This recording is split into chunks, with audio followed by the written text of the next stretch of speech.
speaking of pasukan, balik Divisoria ang ating resident tagagala na si Laila. Ang kanya namang rampa sumama sa inspeksyon ng DTI at DOH sa bentahan ng school supplies doon. Laila, kumusta na ba yung inspection dyan?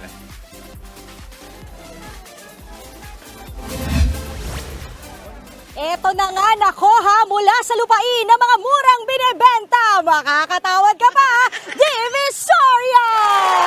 Good morning! Yay! Ayan! Good morning mga kapatid! Oo, syempre ngayon na nalalapit na talaga ang pasukan, dapat di ba safe at di kalidad ang ating mga school supplies. Kaya sinamahan nga natin ang Department of Trade and Industry, ganoon na rin ang DOH sa pangunguna ng FDA para masiguro na hindi nag-overprice yung mga presyo ng mga school supplies dito at safe din para sa mga bata.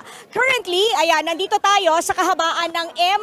De Santos Street. Kasi nga, bawat pasilyo ng mga tindahan dito ng school supplies ay in-inspection nila. Inuna nila ito itong kahabaan ng M. De Santos Street. Natadtad na mga school supply, hindi lang sa mga stall at store.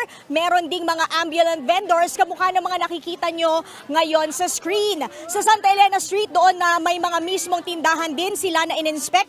At syempre, pati na rin sa mga bookstore sa mall, hindi yan ligtas sa DTI at sa DOH. Sa pag-iikot ng mga kinatawan ng dalawang kagawaran dito, tiningnan talaga nila kung safe ba yung mga produkto at sumusunod sa panuntunan ng DTI. Alam mo kanina, kausap natin yung FDA, sabi nila para ma-check yung toxicity level, meron silang mga aparato na dapat ay dala-dala ngayon, kaya lang sobrang laki at nag-i-emit daw yun ng radiation, kaya mas pinili nilang hindi na lang to dalahin. Ang gagawin daw ng DOH o ng FDA, kung sakali man na medyo suspicious yung mga school supply, ay ite-test by nila ito at doon sa kanilang laboratorio gagawin. Sa pag-iikot natin kanina, naalala nyo pa ba last week? Medyo nasa 190 pesos ang notebooks. Tumaas na po siya. Kuya, magkano na po ba ang notebook ngayon? 10 piraso, magkano po? Ano po writing po? Writing. Yung ganito po, magkano na? 185. Uy, mababa pa kayo. Writing, ito yung sa pangbata. 185. Yung ganito po, spiral, magkano? 185. Itong tindahan ni ate, anong pangalan mo, ha? Yung tindahan niya, mura pa. Kasi alam mo, mga kapatid, yung iba, ranging 200 at tumaas daw ng 65 pesos. Pagdating naman sa uniforme, 150 to 280 pesos ang presyuhan ng uniforms dito. So target talaga ng DTI na masiguro na walang nag-overprice para nga naman yung budget at yung bulsa ng mga madidiskarte nating nanay masulit. Ganun na rin para safe at ligtas ang mga gamit ng mga estudyante natin ngayong pasukan at hindi sigurado na hindi siya pagmumulan ng sakit. O may papabili ba kayo? Baka may papabili kayo ulit. May ano ba dyan, Laila? May lato-lato dyan? Ha? Meron, 20 pesos. Ilan Alam mas magandang anong presyo. kulay? Di ba FDA approve yun Oo nga Diba? pala. Oo. May issue pa sa FDA Oo, yan. oo. Pero Laila, Oo, marami... pero meron. Ang laki, ganun. Ganun kalaki yung bilog. Pero makakatawad pa ba yung mga kapatid natin dyan ng malakihan? Lalo na kung bultuhan yung bibili nilang school supplies, ano?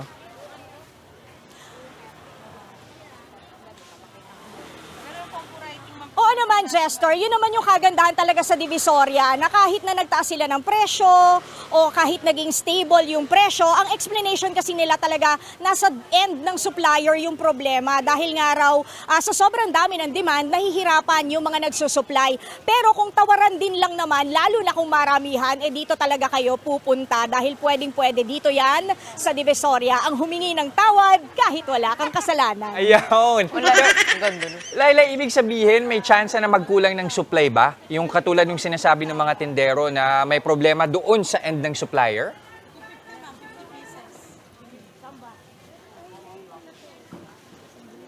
tatanungin natin yan, Jester, ano? Kasi ngayon, yung iba nga, pag tinatanong natin, ano po yung dahilan? Bakit tumaas ang presyo? Kasi yung isa nagulat ako, 60 pesos ang itinaas ng notebook. 6-0.